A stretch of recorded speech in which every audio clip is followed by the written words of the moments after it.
Bah ouais, vous avez vu le titre. Arsenal Goal, c'est le nouveau surnom que je vais donner à Arsenal.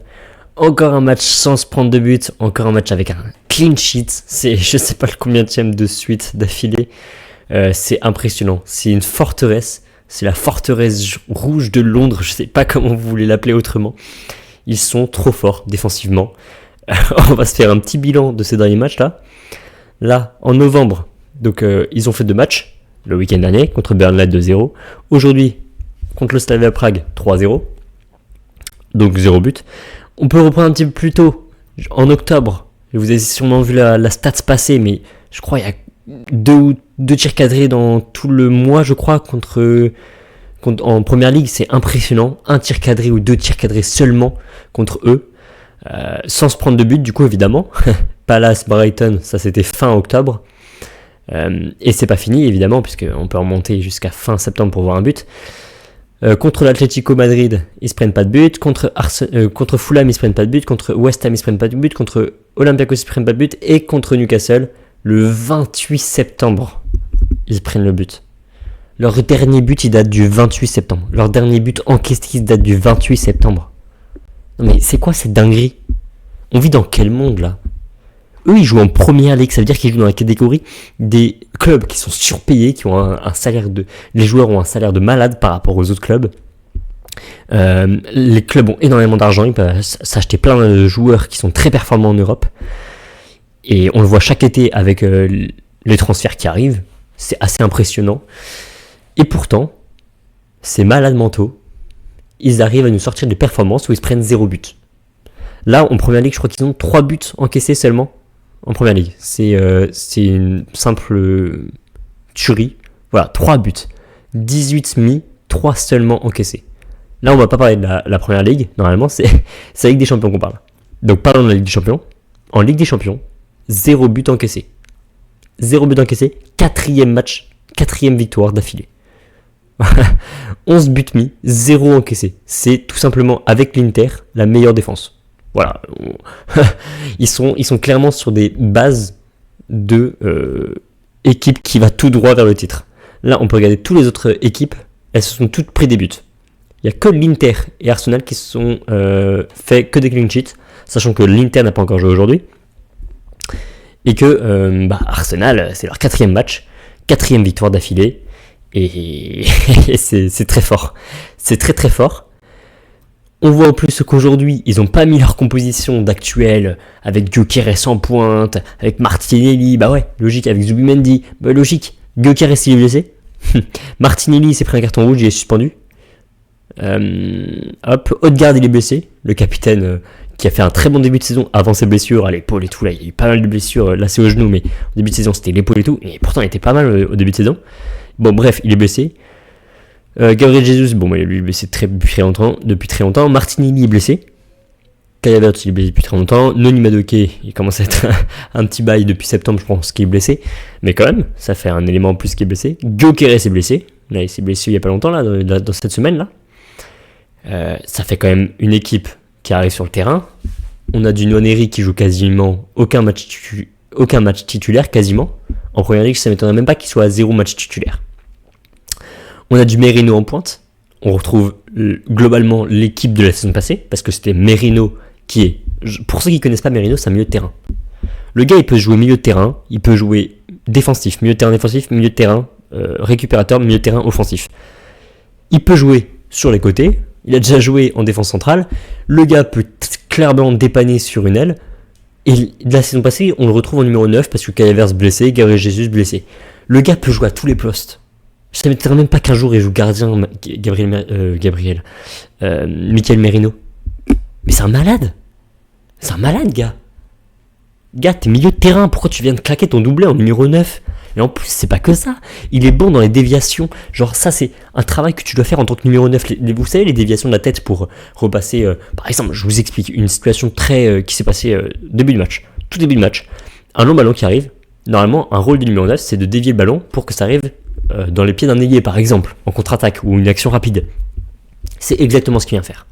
Limite, il le fait mieux que Gyökeres. Gyökeres, c'est un pur neuf qui a marqué 50 buts la saison passée.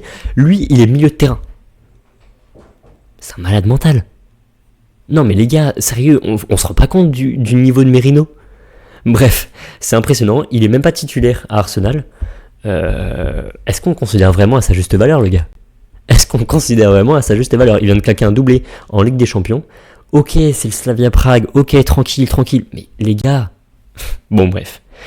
Je suis impressionné par cette quantité de joueurs qui peuvent jouer maintenant, dans notre époque, à plein de postes différents.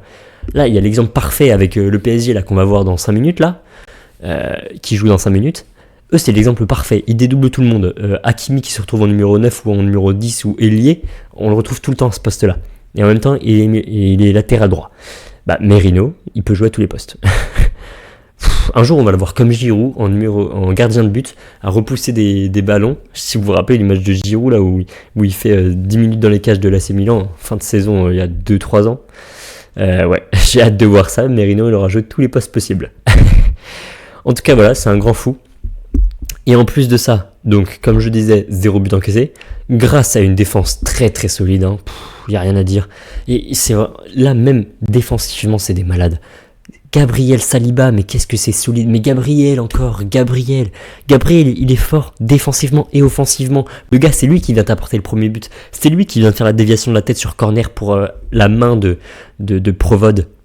Ouais, c'est lui qui touche le ballon, qui dévie sur la main de Provode. Et ben ouais, c'est grâce à lui le premier penalty. Il est toujours dangereux. Pourquoi est-ce que les gens ne comprennent pas? Ou si les gens savent, les équipes adverses savent qu'il faut le marquer, qu'il ne faut pas le lâcher. Mais comment tu peux encore, Gabriel, trouver des espaces pour te prendre le ballon sur corner? T'es le danger numéro 1 au monde entier sur corner, et pourtant t'arrives quand même à toucher le ballon. Ça veut dire que les gens, ils ont peut-être pas compris que c'était toi en priorité. Bref, toi tu viens provoquer la main, le penalty, Saka qui marque le premier but, ça fait 1-0. Alors que pourtant, ils avaient bien commencé, le Slavia Prague. Ils avaient bien commencé, ils mettaient un peu de pression. On voyait en plus avec leur gros stade où il y a plein d'ambiance et tout, les supporters, ils étaient à fond et tout. Et ben ouais, les 15 premières minutes, les 20 premières minutes, jusqu'au but en fait, globalement, on a vu un bon Slavia Prague. Et ouais, 32e minute, Gabriel qui dévie sur la main de Provode, penalty, Saka qui marque. Gabriel, défensivement, il était solide, comme d'habitude. Saliba, la paire avec Saliba, elle est toujours très solide. Timber, pareil, défensivement, offensivement, le nombre d'allers-retours qu'il vient de te faire dans ce match, mais Timber, mais c'est un fou, dédoublé derrière Saka comme ça, là. Et je vous dis, s'il y a Hakimi qui est pas là, Timber, c'est débat du meilleur latéral droit au monde. Timber, sur ce début de saison et sur la saison passée, il vient te lessiver, on oublie carrément Ben White. Ben White qui avait fait une super saison il y a 2 ans, qui s'était blessé la saison passée, Timber il a vite remplacé. Timber il a un niveau purée. Et il y a un autre joueur qui a très peu commencé parce qu'il a pas mal été blessé, c'est Hincapié. On peut mettre combien de défenseurs centraux à Arsenal? Parce que Hincapié là, il fait un match de patron. Il fait un match très très solide. Il se fait pas passer une seule fois. Si on regarde dans ses stats, regardons un peu ses stats. Dans ses duels, 6 duels sur le terrain, les 6 gagnés. Et les duels aériens, donc pas sur le terrain, pas sur le terrain, aériens, 2 sur 2. Il a gagné tous ses duels. Il a subi 3 fautes, il en a commis qu'une. Ce mec, c'est un malade. Déjà que c'était très solide avec Leverkusen, là, il vient s'incruster dans la défense de Arsenal. Avec, en plus, on est au courant. Mosquera, sur ce début de saison, il avait fait des superbes matchs, Christian Mosquera. Mais cette défense, on sait que Arteta il a l'habitude de mettre des défenseurs centraux de base, de métier, donc Timber, Ben White, Calafiori et tout, en latéral. Voilà, on sait qu'il aime bien mettre des défenseurs centraux en latéral. Hincapié, c'est un défenseur central. Et ben il vient très bien s'incruster à ce poste de latéral gauche, alors qu'il y a Calafiori et Lewis Kelly sur le banc.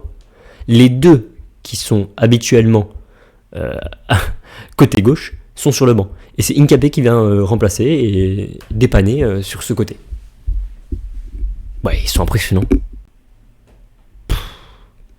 Là, vraiment, avec Mosquera et Hincapié, si Gabriel et Saliba ils sont blessés, ils sont tranquilles. Défensivement, il n'y a rien à dire.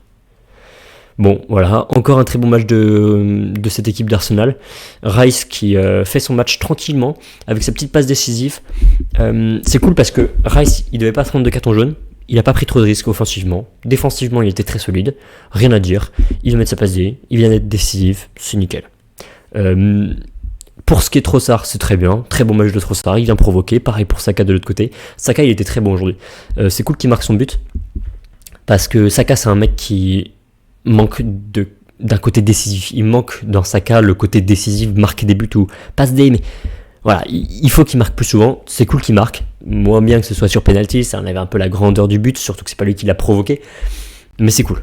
C'est vraiment cool. Même sur corner, il a tiré des corners côté gauche. C'est lui qui les tiré de ce côté-là. Ouais, ça a été dangereux, donc c'est cool. Merino, il va claquer son doublé. En rentrant du vestiaire 45e minute, 45e minute et 50 secondes, il vient faire un centre super de Trossard côté gauche. Il vient mettre son pied comme ça là. Il est totalement démarqué. Alors, les défenseurs sont pas du tout sur lui. Énorme erreur des défenseurs qui laisse Merino totalement seul. Il vient marquer son but. Et il vient le marquer juste après avec une énorme erreur du gardien. Rice qui centre. Le gardien qui essaie de la rattraper. C'est juste avant de dévier un tout petit peu, mais à peine par Merino. Ça vient s'incruster dans les buts. Le gardien, il a fait n'importe quoi sur ses buts. Total manque de confiance à ce moment-là. C'est dommage pour lui, c'est vraiment dommage. Et en plus, quand on sait qu'il y a 2-0, là c'était 3ème but, mais à 2-0, quand on sait que Arsenal ne se prend quasiment aucun but, bon courage pour venir leur marquer 2 buts pour vous récupérer 1 point. Vraiment bon courage, surtout quand tu t'appelles le Slavia Prague.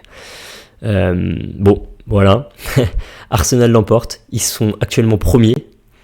Et là, PSG Bayern, c'est l'équipe qui va les concurrencer pour 3ème victoire, 4ème victoire d'affilée. Real qui peut également faire la 4ème victoire d'affilée. Et l'Inter et Borussia Dortmund. Non, Borussia Dortmund ne sont pas dans les discussions. Pardon, excusez-moi. Ouais, donc il n'y a plus beaucoup d'équipes qui peuvent faire un 4 sur 4. Arsenal sont bien partis. Et j'ai hâte de suivre le reste de la saison parce qu'actuellement ils n'ont pas affronté des très gros. Olympiakos. Il n'y a que l'Atlético Madrid qu'on peut dire que c'est un très gros. Mais il y a eu l'Olympiakos, il y a eu le Slavia Prague. Qu'est-ce qu'il y a eu ? Il y a eu l'Athletic Bilbao et du coup l'Atlético Madrid. Donc ouais, c'est bien pour eux. Premier de Première Ligue. Et prochain match Sunderland et en Champions. Prochain match qui joue. Ça sera un peu plus dur. Mais mais il faudra qu'ils le fassent. Vu leur défense, ils sont peut-être top 3 des meilleures équipes d'Europe actuellement. Et ils affrontent une autre équipe top 3 d'Europe actuellement.